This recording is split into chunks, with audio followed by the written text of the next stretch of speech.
Oh, hello and welcome to our Self-Love Summit Facilitator intro. Today you will get to meet Olivier Maxted and Megan Selby will join us on the weekend on the event. So, hi Olivier, how are you? Very well, thank you. You're joining us all the way from Portugal. That's really nice. So we'll be really quick as it's quite late for you. So let's jump straight into it, okay? Yeah. So 5 questions.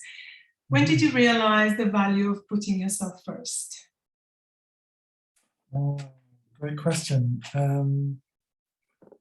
So I think I realized this when I realized that I was doing things because I thought I should, and then I felt resentful.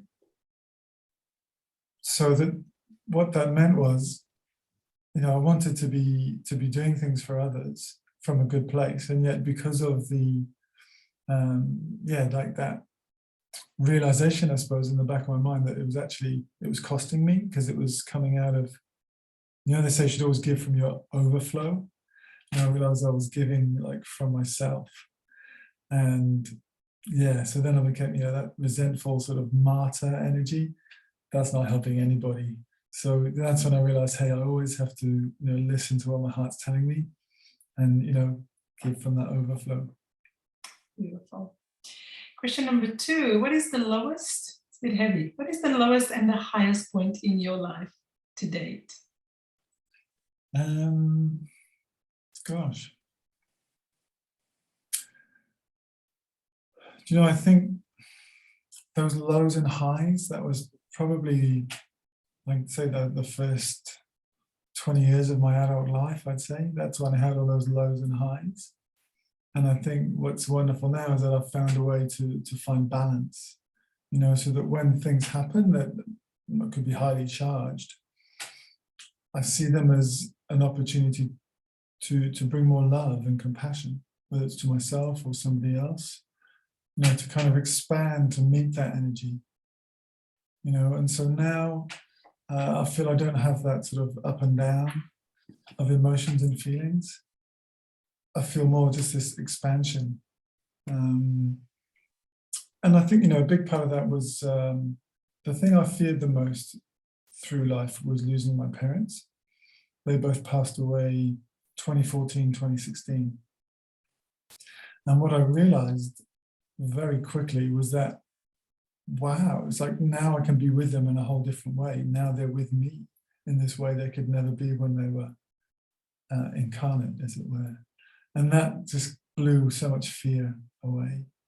And now it's like, okay, bring it on. Okay, or what about the highest, or was this the highest point? I think, that's kind of combined. Yeah. But certainly, in terms of highs, falling in love. Falling in love is, Nice. Absolutely there. And, and that's there every day. Every day is another opportunity to fall in love. Yeah. I'm gonna sit in that moment for a second. Okay, so what experience you've had that was both crazy and transformational at the same time? I've been blessed with many of them. Pick one. That first one comes to mind.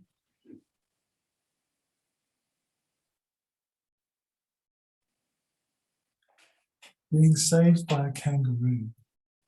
Say that again. Being saved by a kangaroo. I was in a national park called Mount Capitar. When was this? Early 2000s. And I gone to watch the sunset. The sun had gone down. I had to walk half an hour back through the forest in the dark. I had no torch. I'd forgotten to bring a torch. And this kangaroo led me back to my car. When I got back to my car, all his family were around it. And as I said, thank you very much, they just all dispersed. And it was this amazing moment of realizing the aliveness of the bush and how we're always looked after, like miracles come in the most amazing ways. Wow, that's quite a story. Well, another difficult one for you to pick one. What is your current favorite show, movie, book, or song, and why? Gee, that's kind of easy. My favorite book is The Ra Contact, Teaching the Law of One. So these are the records of channeled sessions from the early 1980s, a group of 3 people in Kentucky, connecting to the energy of the people the beings that created the pyramids, and also,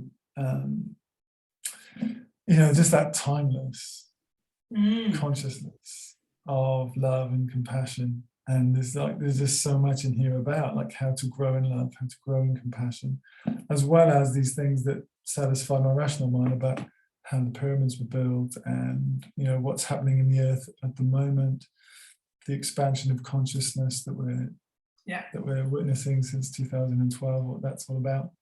So yeah, I love that stuff. Reminds me of the Kabbalion. Is that related to that? You heard of that?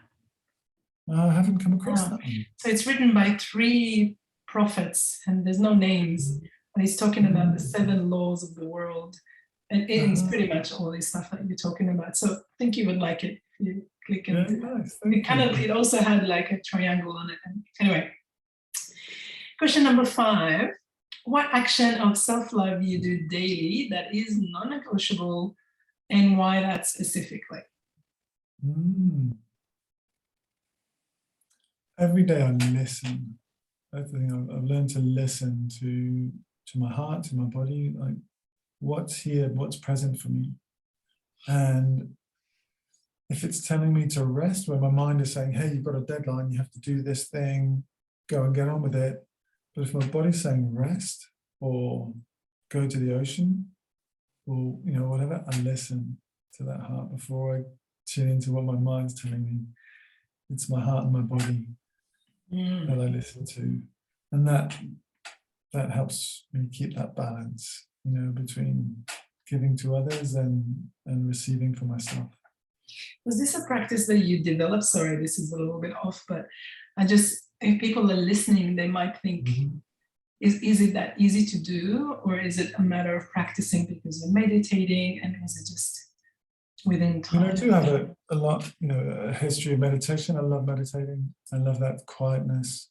And absolutely, meditation is a great space to open up to receive that guidance. But essentially it is slowing down, take a few breaths, and now having that awareness between what's the mind like trying to whip me into something, and my body's just like with my truth, like what's my truth. So yeah, just listening.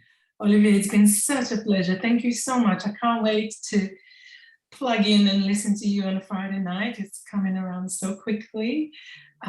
Thanks again. Have a good night. My pleasure, Melissa. Lovely to meet you. And Megan and I are both really looking forward to playing on Friday as well. Yeah, it was really potent time. Thank you.